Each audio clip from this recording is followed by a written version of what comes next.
morning, everybody, whether you're on the East Coast, West Coast, or around the world. This is Coast to Coast. What's happening, guys? Well, don't all speak at once. I was going to let him start first, but he's muted, so I will go ahead and start. Lot of stuff happening in Philadelphia. New regime right after we get off of our show. Like, it couldn't have happened like 10 minutes beforehand, and we could have broken on the show. It had to happen right after we got off. Topper's gone. Yes. And Don Mattingly is the new interim head coach. And right after that, we play a game, and we are the hottest team in baseball. Just like that. Just like that. You know, to be fair, in the NFL, when you see coaches get fired, there's always that one game bump, right? Like they come out that next week. Yeah, I mean, Jeff Saturday won a game as a head coach right after taking over. And then right? And that's what I'm saying. It's that one game bump, right? So based on the way the Phillies have been playing up to this point, it might just be that one game bump. No. That's wild. Hey, 7-0 is a good way to start it. And who would have thought that the Sixers would shock the world again in Boston? Yeah. Well, Boston plays with their food now. Come on, that's the only chance that you got. That Boston plays with their food, and you can just hope that Embiid can survive long enough that they can get out of there before the waiter comes and asks for the bill. I mean, it was a solid effort, though. You had 5 guys in double digits to carry you through that game. I mean, but they played well. They did play well. I mean, I was watching the game via the Score app until about the third quarter, and that was when the Phillies had ended. And then I went over to watch the rest of the game, and it was surprising because it was like they were down by 4, and then next thing you know, they like went on a run. And that fourth quarter is really determined who's going to be the winner, short of game 4 itself, like game 1 and game 4. But the fourth quarter has kind of determined who's going to be the winner of game 2, 3, and 5. And let's hope that they can go and do the same thing at game 6 and bring it to a game 7. You know, because it looks more like a Sixers-Celtics series, very similar to the way the Flyers-Penguins series is. Yes. You're expecting? Yeah, I mean, it's becoming interesting because it looked like you guys were just going to get blown off the floor. I like this. Good old Major League right here. It has happened before.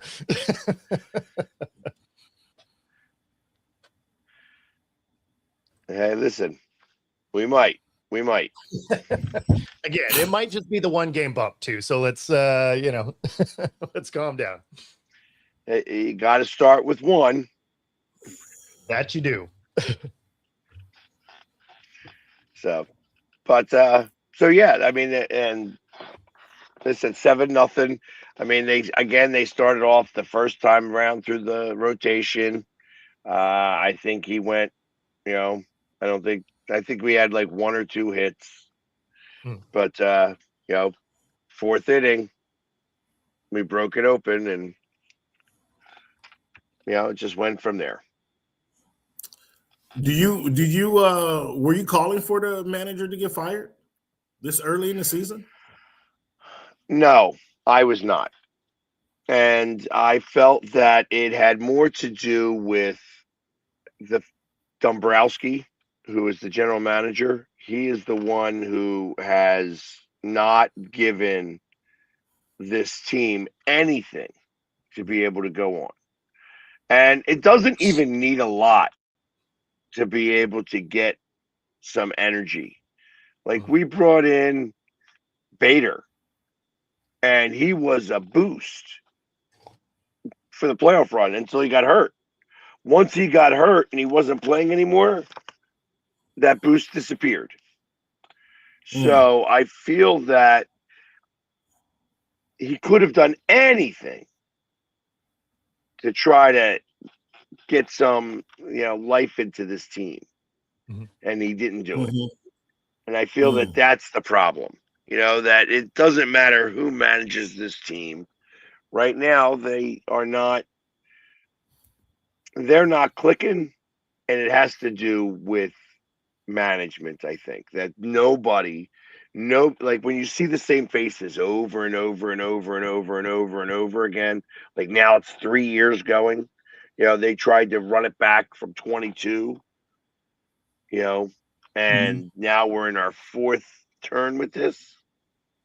It's like insanity, thinking that there's going to be a change.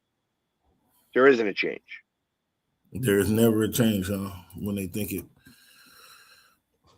Well, No. Do you think the Phillies are a playoff team still? With this change? Yeah. I think that the Phillies are a playoff team anyways. There's too much talent on the team for them not to make the playoffs. Yeah. If they don't make the playoffs, that's a whole different scenario. That's a bigger problem.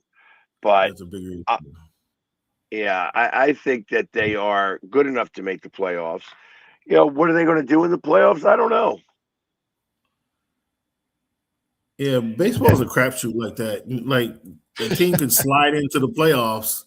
The team can slide into the playoffs and then just go on a run, a good run, and it's kind of baseball's weird like that. Yeah, I mean, unless you're a Mariners fan, then you're just used to like the run getting you excited about being in the conversation and then falling back off. Right. From hope to no. Obviously, exactly. Obviously, last year was an exception to that. They rattle one of those off every 20 years, but every 20 years is exactly right. But from hope to nope is still a hashtag of mine, and they live up to that most of the time. That being said, our whole division is within like 2 games of each other. Okay, but we're still early, man. We need even at the break for baseball to have baseball conversations.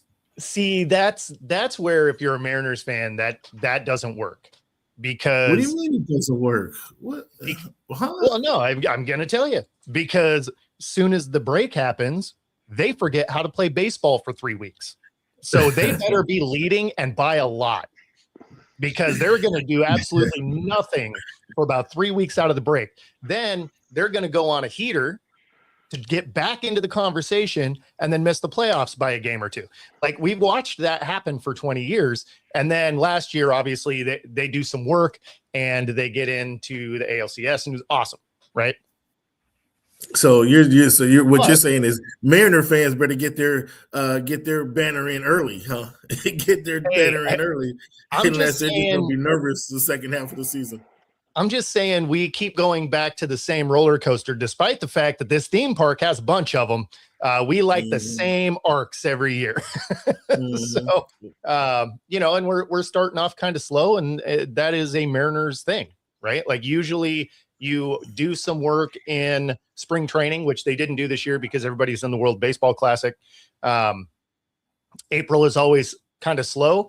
The fact that every team is playing kind of slow to start this year is helpful to the Mariners, honestly, because usually they're behind by a bit at this point, and they have to then get on a heater to get back in the conversation. Right now, they are a game behind the Athletics, which again, the A's leading. It just feels weird coming out of your face, but we played 2 more games. We played 2 more games than them, and we're still a game back. And not for nothing, if the playoffs started today, you would be in the wild card. Yes. No, that's what I'm saying is like there's nobody is like running away with anything yet. And Frankie's just happy that his Yankees are good enough right this second, but they're too old and they're going to fall off before July, and Tampa's going to take them over. So, I mean, I know that Frankie Cruz is all Yankeed up. It's his one hometown team because he's a bandwagon for every other team. 100%. Love you, Frankie. So, oh man. But yeah, no, I mean, it's funny because when you're looking at the records across, you know, and Brian, you know, the whole AL is mid. Yeah, I mean, kind of, right? Like they're all hovering around 500. So, yeah. Actually, they're all hovering under 500. Like the Guardians are 15 and 16, and they're leading the division. They're just under, yeah. Yeah, it's like, so you have the Athletics, who are, anybody who is leading the division is at 500 or slightly above, or the Yankees are 20 and 10. At least then that's in the American League. The National League has got a little bit more separation between everybody. You know, I didn't see the Braves getting off to the start they did. 20 and 9. They're alone up there. Yeah. Yeah, and that'll come back down to earth the moment that they drug test them again, or they find out they're gambling. Well, I mean, I didn't expect the Braves to be the best team in baseball at the moment. Right. 30 games and honestly, at any moment in this season, I didn't expect the Braves to be the best team in baseball. Well, surprise. What about Cincinnati? Is Cruz, De La Cruz must be making a difference in there. He got the Reds. They're at 19 and 10 right now. Yeah. In there, yeah, no, like there are a couple of surprises. But you know, it is early. So it's funny we say that though. We say it's early if somebody's doing good, but we've stopped saying it's early if teams are doing bad. Because you're far enough in that unless you start to turn, like if you're the bottom of a division, like you got to start winning some games. But if you're the top, you're like, yeah, you can still mess this up. Right. Well, can Houston get back in it, guys? They're down here at the bottom of the Western Conference in the West. Can Houston get back in it at 11 and 19, or is their season crap? So they definitely can. You know, it's funny about Houston is they have a tendency to start slow. Like they just kind of like ramp up and then they're there at the end, right? The fact that the A's are leading, like that's a weird outlier. Usually right now it's when like the Rangers are leading or something like that, because the Astros will start a little bit slow and just get better as the year goes. The Mariners are the epitome of a roller coaster ride.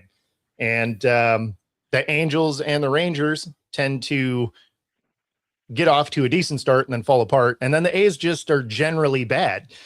So the fact that they're leading, you're like, oh, I mean, that feels weird. It won't last, but, you know, hey, good for them. Just like the Yankees. The Yankees won't last either. Houston does have some injuries. Yeah. And Houston is always hurt in the beginning of the season. They have like nobody that is ever able to play in the beginning. They rest all their people until after the All-Star break, and so that they would be able to come in and, you know, finish the season. Yeah, I mean, they always end up with half their pitching staff on IR to start the year. How do you guys explain the players going on? How do you explain the players going on IR? Haven't they been in baseball mode for like before the season, in preparation for the baseball classic? Yeah, that's where they got hurt. What's Philly's excuse? That's a good one, Frankie. What are you talking about? They're on a heater now. They won yesterday. I don't have any excuses. Yeah, you got to hit the ball. You know what I mean? And if you ain't hitting the ball, you ain't winning games. And that's as simple as that. You gotta, and like our pitching, which was the best in baseball last year at the starting pitching was the best in baseball, going 7 innings or more. Yesterday was the first time that any pitcher has gone 7 innings. You know, and, you know, so when you're not hitting and you're not getting the pitching, you lose. I mean, yeah, if you can't hit and you can't pitch, that kind of is the majority. You might as well throw some errors in there and call it a day. Well, and you know what? The Phillies have. You know, they've got probably one of the worst fielding percentages in baseball. Perfect. You know, yeah, it was like they were going through. Yeah, they were going through everything. It was like they're 27th in batting average. They are 30th in opponents' batting average. You know, so teams are coming in and hitting the ball in the Phillies. You know, whacking you guys, huh? Yeah. You know, so it's like we have the worst run differential in baseball. Mm-hmm. We came down 7 points, yesterday, and we are still the closest team to our run differential is like still 20 away. Ouch. That's brutal. You know, so it's like there is no excuse. They have to be able to play. And, you know, I hope that Don Mattingly is the spark that they need. But something tells me that it has nothing to do with the manager.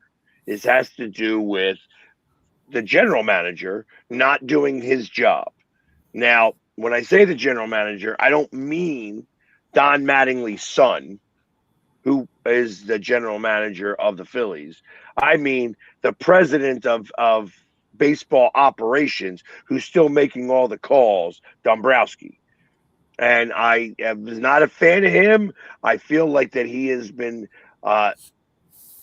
he's like an old school guy who has not caught up with the times and has not done things to be able to solve any problem that we have. We need a cleanup hitter. We need a cleanup hitter. We need a cleanup hitter. We've been saying this now for a couple of years, and he still hasn't found one. What's the problem? Why don't you meet us move Locks to the cleanup hitter? Who?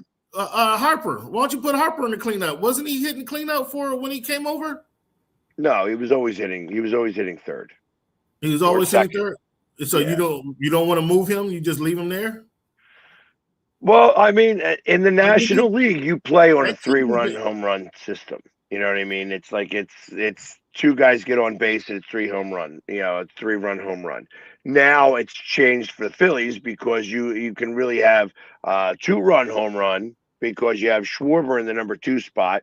You put Harper in the number 3 spot because you want him to get the more at bats, and then it falls off. There's no number 4. You need a cleanup hitter to protect Harper so that Harper gets better pitches to hit. If he doesn't get the better pitches to hit, then he's not going to hit home runs. End of story. This is baseball 101. You got to be able to protect the guy that you want to have hit the ball, which means that you need somebody who can hit the ball behind him. You don't want to put him on so that somebody can knock him in. That's what you do not want to do. Yeah. And you can bet on whether or not they do that right here on Coast to Coast using the QR code on the screen, up to 125%. First 3 deposit, 10% bet guarantee, because they're not going to. And if you bet they do, you're going to lose your money. Brian, I know that you can. Here's what I want for Dombrowski. To him to go back to Nashville and keep trying to get a baseball team there. That's what I want. I do not want him on this team anymore. I have a problem with the fact that he's not solving anything ever. He's always, and like I said, he's got a very good relationship with ownership, and that's what saves his job. But if he doesn't do what he's supposed to do, and this team falters again, I mean, we have won 2 of our last 10 playoff games. That's a problem. That's a problem. And you're blaming leadership, not players. I mean, I'm blaming ownership. I'm blaming the general manager for not fixing any problems, seeing problems, knowing they're there. The team got to the playoffs. The team is in the playoffs. Hey, listen, Just because the team makes it to the dance, does that mean that they're going to win? No, it doesn't. But it means you're wearing a Syracuse shirt. You're wearing a Syracuse shirt. Opportunity. It means you have an opportunity. You have to be in the dance to win the dance. Yeah. Okay. So just because you've got a lot of talent on your team, and you can win games because you've got the talent, but know that you can't win it all unless you fix some of the problems. Like if I could be amongst the top 5 racing, but can't ever win because the other 4 are faster than me. Yeah. I got to figure out a way to get faster, or else I ain't ever going to win. Sure. It's the same problem here. But you got to be in the dance to have a chance to win the dance. So and you just said they've been in the playoffs the last 2 seasons. So that means they've been in the playoffs the last 4 seasons. And you know what's happened? Somebody's doing something correct. So I'm gonna have to settle you down a little bit. I'm gonna pour cold water on you a little bit. Here's the thing about that is you want to win, but if you're running in the top 5 of a race car, the ownership is like, hey, these checks are still cashing, whether we win it or not. Now, as the driver, player, whatever, you want to win. The owner's like, we're just trying to make sure money keeps coming in. So not all of these organizations are necessarily, win driven. The Mariners are a fantastic example of this, and it has been for a long time. They are just good enough to keep everyone in the stadium spending a lot of money. They don't very, very often pay that guy, right? Like they let somebody walk. And I mean, sometimes just ownership is that way. They're like, hey, if we're in the dance, that's good enough. Or even just in the conversation. When you know there's an issue on the team, sure, and you need to resolve that issue, and you can't figure out how to resolve it, that becomes your problem. It's not the problem of the team. Yeah, I mean, we watched that all year with the Kraken. We couldn't score a goal. Soon we'd get to 2, and we couldn't put more in the net, right? That was a shooter issue. That's on your GM. Now, there's a reason our GM got fired because, we had McMahon come in right after the break, sets the, the record for quickest to 10 goals in franchise history. And it doesn't look like we're not retaining him either. Right. So he's going to leave. So, I mean, some of these GMs just aren't good. Like it just, and let's go. I don't think that's an Eagles or a Phillies issue though. Bad management and not, they're in the dance. They're playing to dance. Now I understand, my man. Hold on. All right. So then let's talk about a different team. I'm gonna transfer this since you want to talk about it like that. The Steelers. Mm-hmm. They've been in the dance all the time. No. The Steelers is fighting for relevance. Come on, that's a different. The Steelers are fighting. What are you talking about? They made it to the playoffs the last 5 years. They're in the playoffs every time. Come on, man. But I'm being real. They're making it to the dance. This is what we're talking about. This is what you're saying. Have the Steelers been? The Steelers have not had a legitimate chance to win Super Bowls. Hey, that is not what we were just talking about. But they've been making it to the dance. They've been dancing. They get to the playoffs. That's right. They've been dancing with their sister, but they've been dancing. Come on, I'm not. I think that's a little different category. No, it's not different. It's not different. They're not solving the problems. They are not fixing the problems. The Steelers, with their coach, who has just been mediocre for the last 10 years, that has been an issue. They've been just grading by. I don't know that. I don't follow the Phillies, but I don't know that that's a situation with the Phillies. In fact, they have one of the major league's brightest stars on their team. That's not the case with the Pittsburgh Steelers. That's absolutely not the case with the Pittsburgh Steelers. I mean, you're cherry picking here. Like this is it is topically exactly the same thing. Like, you can get in, and if you never have a chance, which is what the Steelers have been, you know, you're not going to get good draft picks and all that, right? But I agree that I would rather be the Steelers and at least get in than be the Browns, where you just never get there and you can never seem to get anything right. Like, I want to get in there and you at least have an outside chance. You don't really think you're going to win because the team just isn't set up for it, but you at least have the opportunity to. So, I mean, I agree with you. It just, you can't have it both ways. Right. Yeah. And ultimately it's started to show itself earlier this season than it has in previous seasons. That's what I'm getting at. That, listen, I am adamant. I want my team to win. I am out there a lot of these games, and I am watching them do what they're doing. And it's frustrating because you cannot, I can't will this team to win. They got to do it on the field.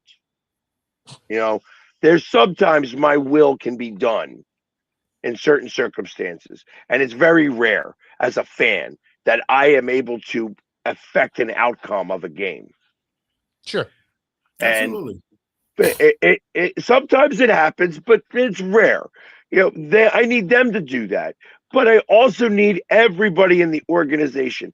It's why I have more faith in the Eagles with Howie Roseman, because Howie Roseman identifies problems, sees what he needs to fix, starts planning for the future, and sees future problems so that he can start to build towards that, and then be able to fix, you know, and be able to get into the playoffs and possibly make the run.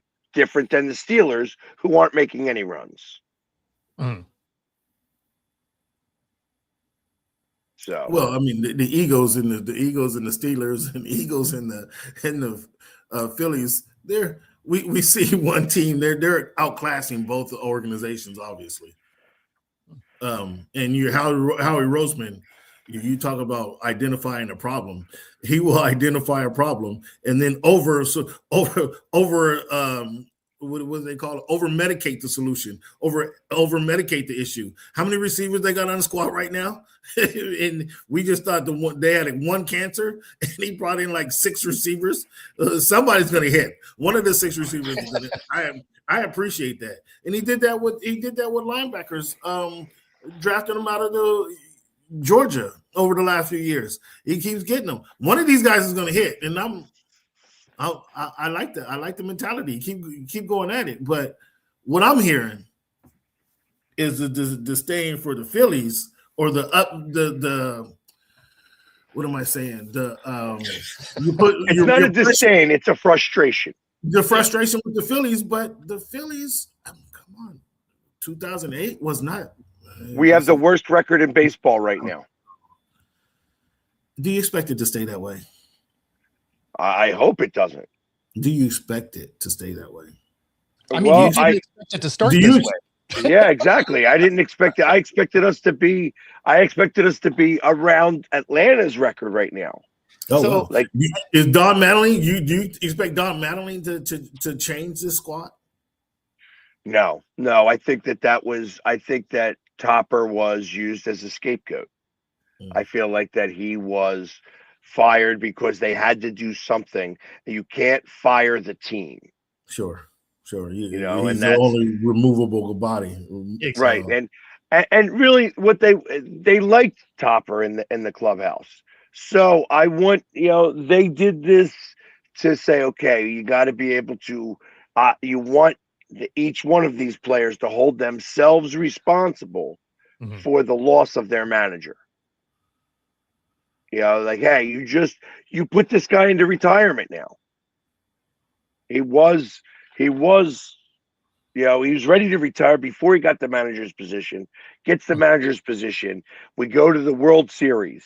The next year we go to the NLCS. The next year we go to the Division Series. Yeah. The next year we go to the division series.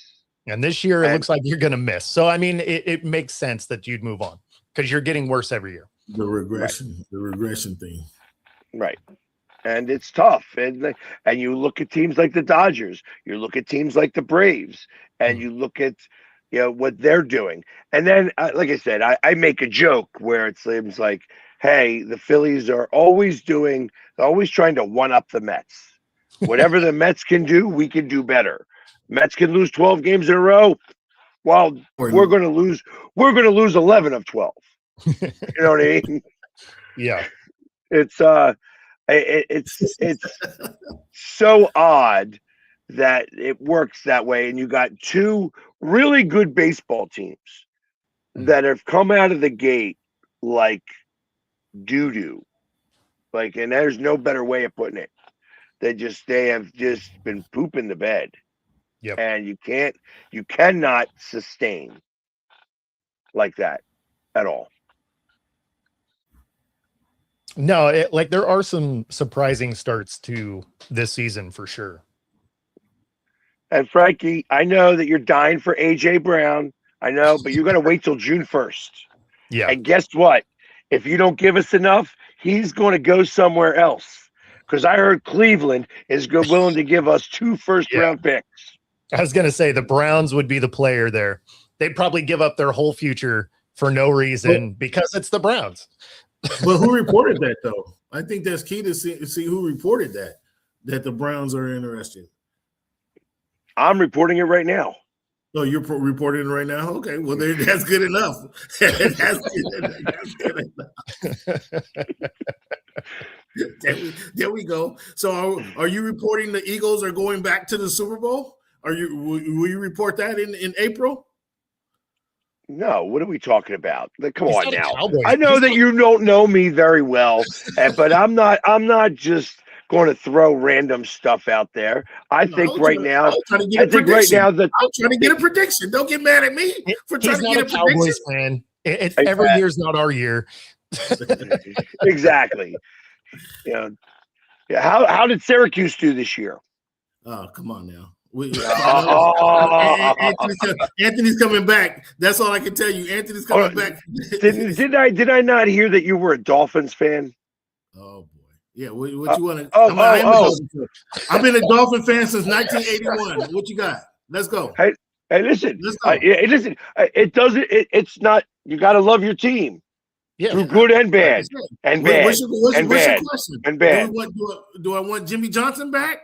No. Do I want Dan Marino back? 1986 version of Dan Marino. What's your question? Am I happy with the head coach? Do I like Green Bay South? Absolutely not. Has Green Bay done anything to get me excited? Has Green Bay drafted a Pro Bowler in the last 5 years? Why should I be excited about Green Bay South? I like that. I like that you walked into this segment with a gas can. You're just like, burn it down. I mean, well, he brought up the Dolphins. What you want me to defend the Dolphins? You want me to defend them? What you want? It's frustrating, right? It's frustrating because you love your team and you want them to win, and you see the mistakes that they're making, and you're only a fan. You're only a fan. You like we're not supposed to know anything. It's the organization that's supposed to do these things and fix these problems, and it's like the Dolphins, if I remember correctly, the Dolphins were like a good play away at the end of the game 2 years ago from beating the Bills in the cold in the playoffs. We had a backup quarterback. But you were still just a good play away from beating them, even with the backup quarterback. I know it's the Bills, and listen, I'm not trying to downplay your team there. I'm actually trying to give your team props from that. That was 2 years ago. Now I know last year wasn't a great year, but you guys were fighting towards it. You were trying to get into the playoffs. You didn't do it. I understand. Now it's a rebuild. Now it's like full rebuild. But I tell you, I feel like your ownership is the problem there. He sets the culture, and the culture is we are the Dolphins. No, Yay. I don't think the ownership is a problem. I think he's been willing to spend money. It's the people he put his trust in is a problem. He put his trust in Chris Greer, who was not a player personnel guy, who's been making all their draft picks over the last 20 years. He's been relying on this goofball to draft cats like Deion Jordan, number 3. That's the owner. The owner is he's a wealthy dude. He's just putting his listening to the wrong people and putting his money in the wrong places when in regards to the Miami Dolphins, because what he's done with the Hard Rock Stadium is, I mean, he's become a billionaire twice over with what he's done with Hard Rock Stadium, FS1 down in South Florida. Like he's brought money to the squad. He's only getting richer, but he's picking the wrong people to lead the team, and that's where we are now. Here's what I believe about ownership, and this is across the board. This is not just the Dolphins. This is every owner.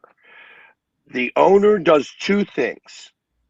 He signs the checks and he sets the, what the organization is about. And he sets. That's what I'm saying. I disagree with that. I disagree with that. And I can speak specifically for the owner of the Dolphins. He signs the checks, yes. But he allows somebody like Chris Greer to you have the decision making. Don't even, in fact, you guys go run everything through Chris Greer. I don't want to hear about the culture and bickering. I don't want to hear about the locker room, the fights in the locker room. Everything goes to Chris Greer, and he handles it all. And he shelters Chris Greer. In this situation, Chris Greer was sheltering the owner from any other decisions. Chris Greer was the final decision maker. In some cases, it's different. In some cases, ownerships allow or are a part of it. And the ownership of the ownership of the Eagles is an integral part of everything that's going on there. He doesn't just sign the checks. He wants to know what's going on, how the coaches feel. He wants to know what temperature is their coffee in the morning. He wants to know. He sets the culture. He sets the culture. That is the owner who's setting the culture. Ross in Miami is not setting the culture. He's signing the checks and saying, "You guys call me when we have an investment or we have an event at Hard Rock Stadium. You call me when we have an event at Hard Rock Stadium where we want to make some money, where we need to bring in some sponsorships or some donors." That's not setting the culture. That's not. Can I ask who hired Chris Greer? Who hired him? The owner. The owner. Okay, then. End of story. End of story. Listen. I get it. Why do you think owners like who used to own the Dallas Mavericks, when he brought in that energy, they won a championship. The moment that he left, and they were competitive every year he owned it. The moment he left, they tanked. There's something very real. You're talking about the culture. You're talking about Cuban. You're talking about Cuban, and Cuban is trying to. He really didn't leave. He just sold the majority part of his team. He still thought he was still making the business decisions, which when it's not on paper, Cuban, when it's not on paper, Cuban, you don't make the business decisions anymore. But he thought he still was, and so he wasn't trying to leave. But I wouldn't go to use the Dallas Mavericks and Mark Cuban as the pinnacle. Well, but I'm just looking at I'm looking at owners that set the culture. Those franchises do better in general. Yeah. That's yes. And when you are making poor decisions, like the Dolphins are, like the Dolphins made a poor decision in their general manager and football operations. When they made that poor decision, that sets the culture a different way. And I said that 20 minutes ago. Yes, Ross is not a bad owner. I wouldn't say he's a bad owner. He just putting his trust in the wrong people. And when you do that, yes, you don't get the. I mean, but that makes you kind of a bad owner. You got to recognize that and move on. Just because you want to win doesn't mean that you're going to win.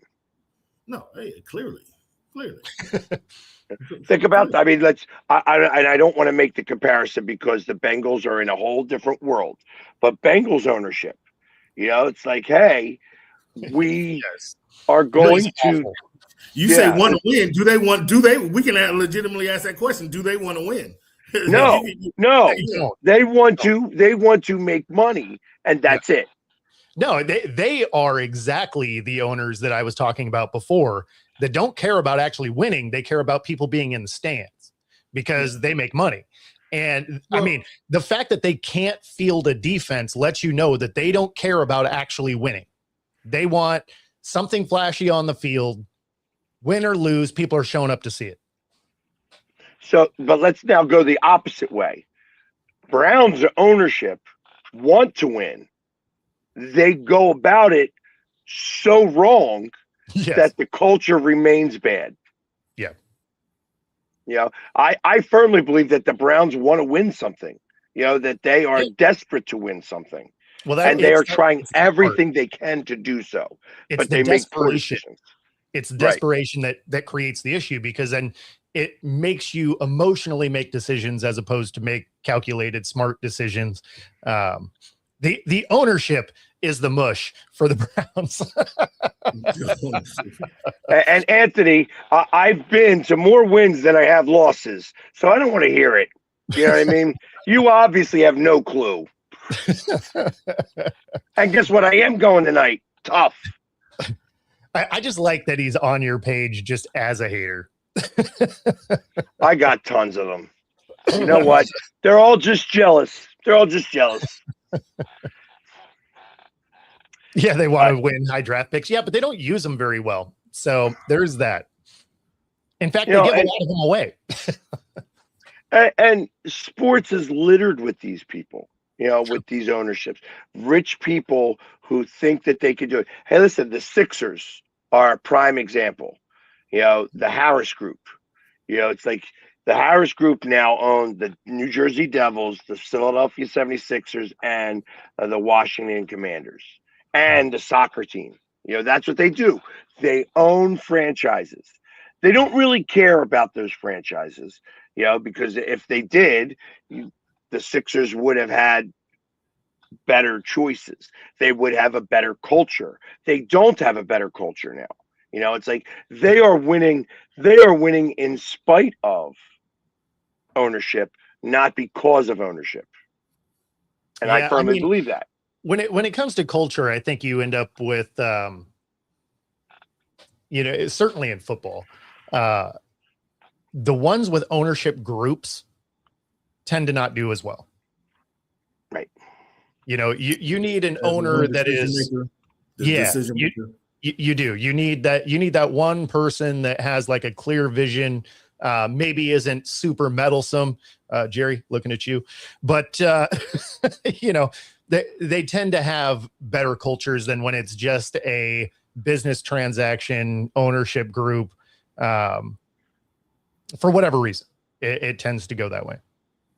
Well, and you know what? We could look at one city specific, and you could see the difference between the two owners. The Rams and the Chargers in LA.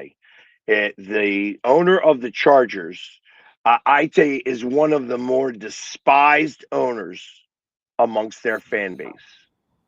And the fan base still goes and they still present. And he's out.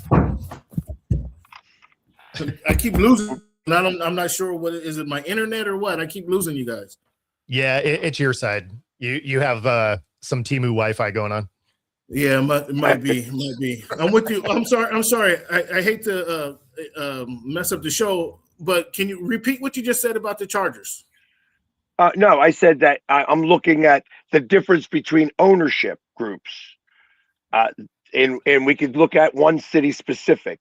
You have the Rams ownership group who have a specific culture set in place. They have done things to elevate their brand and make sure that they do so. They are in a city that, listen, every time that Philadelphia goes to LA, we own that stadium. When they ask whose house, it's the Eagles' house. every time we go there, whether it's I don't against the understand Chargers. I'm eager to hear your point. Whether against the Chargers or the Rams, you own the. When it comes to those two franchises, Okay. you have the Rams who have set the good culture, and the Chargers who have not set the good culture. And you see where those teams have wound up. The Rams have recently won a Super Bowl. The Rams are perennially in the playoffs and getting, and making it to championship games and divisional playoffs and stuff like that. And the Chargers barely make the playoffs if they do. And when they do get in, they're out in the first round. Yeah. And you're saying that's ownership. I think that starts with ownership. I mean, there's there's a pretty lengthy history of it. So, well, the owners. So when you go out and you invest in Harbaugh, does that change the ownership? Did that change the perspective of the squad? So it changes the way that the team feels, but it doesn't change the culture clearly, because you have different players, different coaches, same results. So at some point, it's kind of like when you say that your ex-girlfriend's crazy and then it turns out that you have 15 crazy ones.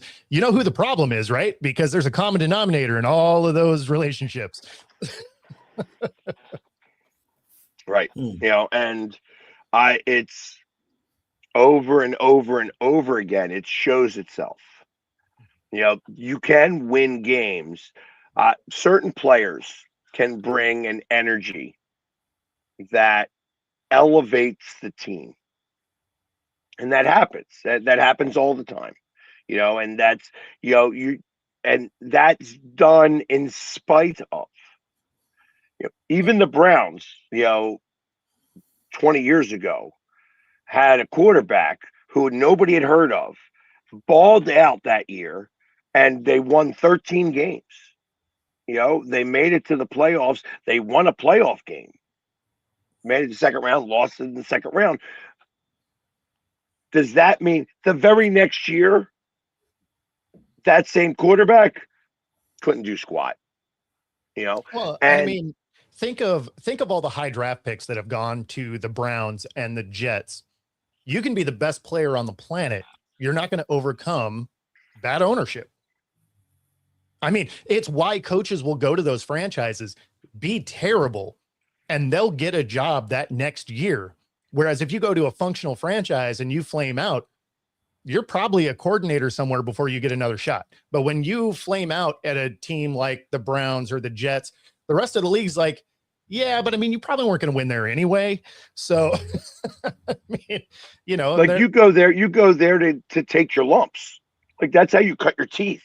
Yeah. You go to those franchises because you're not going to win, but you can, if you show signs of sparks of things, you're going to do well there, and you're going to get a second chance. I when we talk about the Jets, I think about Gary V. If Gary Vaynerchuk was ever to buy the Jets, the moment that he buys the Jets or his group buys the Jets and they allow him to be the face, you're going to see the Jets win a lot more, because then the Johnsons are going to be out. He's going to stop allowing his grandson, who plays Madden, who worries about the numbers of the players on Madden, to determine who's going to be on the team or not. You know what I mean? It's like those are the things that's pretty embarrassing. Well, you think the owner read that and read that memo and was embarrassed? Or what do you think? He just tossed it out? That's pretty freaking embarrassing. That he was. You know what? I feel like that he is so far above it that he doesn't even notice. Yeah. Like that's what I think. I feel like that. I mean, he owns Johnson & Johnson. Yeah. So there's no world that we live in that he participates in. He's living in a different world. He's living in a different world. And it doesn't matter to him. This is a plaything. Yeah. The Jets are a plaything to his family. And that showed that. How ridiculous is that? Where you're like, oh, this $7 billion thing, that's cute. Like, yeah, right. Well, he did say Johnson and Johnson. I don't know if you've been through I don't know if you've been through New Jersey or at all, but they got about a 2-mile long facility there that's printing dollars over there. Right. Yeah, I mean, you see it when you're landing in the airport. Like you fly over the top of the thing. You're like, oh. But I think that it's ownership that does two things specific. They sign the checks and they set the culture. And that is a specific thing. And when it comes to your Dolphins, I feel that when he hired Jimmy Johnson, he understood the culture that came with Jimmy Johnson. Jimmy Johnson at that point, though, was past his prime. You know, it's like you don't ever hear much about coaches going to a second franchise. You know, in fact, you could almost name them. Andy Reid. Andy Reid went from the Eagles to the Chiefs and won Super Bowls. He didn't win them here. When Andy Reid left the Eagles, were you ready to say Andy Reid was a better coach than Jimmy Johnson? When Andy Reid left the Eagles were done with him. You know, his time was done. That was not my question. So you're asking me if he was as good a coach? He was as good a coach. He had a deficiency. When Andy Reid left the Eagles, were you couldn't have been thinking he was a Super Bowl, he was going to change the culture of the Kansas City Chiefs. I'm just saying, my only question, regardless of where he went to, regardless of where both of these coaches went to, when Andy Reid left the Eagles, what now? He did go to a Super Bowl with the Eagles. Right. And he was. My question, I understand who Andy Reid is. My question is, when Andy Reid left the Eagles and Jimmy Johnson left the Dallas Cowboys, which coach at that time would have said, and they're different eras, they're different generations, they're 20 years apart. Of course, Jimmy Johnson. That's my only point. That's my only point. You wouldn't 100%. Expect Andy Reid. You wasn't expecting Andy Reid to have this second career in Kansas City. Of course. That's the only point I'm. That's the. I did expect Andy Reid to have a second career. I think that he was going to overcome his deficiencies to win Super Bowls. No, I did not. And I'll tell you, the reason why he did win his first Super Bowl was because he didn't overcome his time management. That was Patrick Mahomes. That was where Patrick Mahomes elevated himself. That's not culture or coaching. That's a player. That's a player. That's not. But coaching. It is culture. That's coaching. That's not ownership. That's a player changing the franchise. What are you talking about?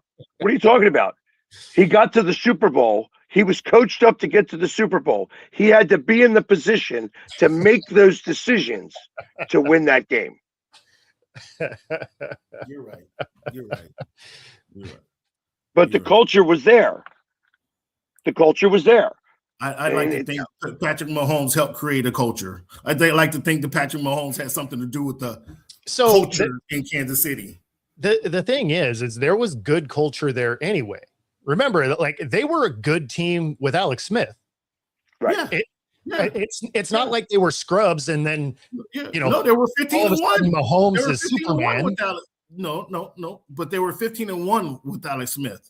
When Patrick Mahomes, Alex Smith was dinking and dunking. When Patrick Mahomes got to start, he was throwing up the field. There was a distinct wins or wins. Like, maybe you can have Superman, but a game manager can win you a Super Bowl. Okay. Right. Just look at the Ravens. Twice. Look at Seattle. Darnold isn't exactly playing hero ball out there. He's playing within the system, making good decisions. That's it. Trent Dilfer. Amazing defense. They said, don't go mess this up. I'm not sure what the point is here. I was making the point he brought up. He brought up Andy Reid, and Andy Reid drafted Patrick Mahomes. That was the culture setter right there. That was the culture. He already had a good culture there. Yeah, but he went to the AFC Championship game and lost with Alex Smith. And so when you draft a quarterback and a game-changing quarterback, it actually helps your culture, doesn't it? Yeah, but it's doesn't it? So when you actually have good players, that actually helps your culture, does it not? Do you think Patrick Mahomes would have changed the culture of the Browns? Do you think Patrick Mahomes would have changed the culture of the Browns? No chance. Absolutely, yes. No chance, because he would have got murdered behind that line. I disagree. Yeah, and that's he would not have 3 Super Bowls. Like there's no chance if he was in that room. Super Bowls. Does he change the culture? Yes. Does he win 3 Super Bowls? Probably not. I didn't say 3 Super Bowls. Does he change the culture? Yes. I'm pretty confident of that. I'm pretty confident in that. If he had the same protection that we've watched over the last few years, I don't think he does. I don't think he survives. He has a hard enough time not having high ankle sprains with good offensive line play. Well, he does have a propensity to try to extend plays and try to make plays. So you do that behind a horrible offensive line, and you're headed to the ER. You're Joe Burrow. Yeah, that's you're exactly Joe Burrow. it. So did Joe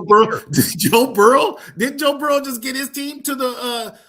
Did he? It's been a few years removed now. But Joe Burrow did Joe Burrow get his team to the Super Bowl? Did I remember that? Was I in LA? Right. You know what? And right after that, they did not re-sign any of their offensive line. Yeah, they actually had a good offensive line that year. So just help me out, fella. Just help me out. Does players actually make a difference then? Does players actually make a difference? If you drafted Joe Burrow, does that actually make a difference for your franchise? Yeah, well, no. What makes the difference is when ownership decides to actually re-sign their players and keep good players on the team and not change it. Hey, you went to the Super Bowl. What has he done since? Has he even made the playoffs since? That's not my point. That's not my point. It is the point. That's your point. That's your point.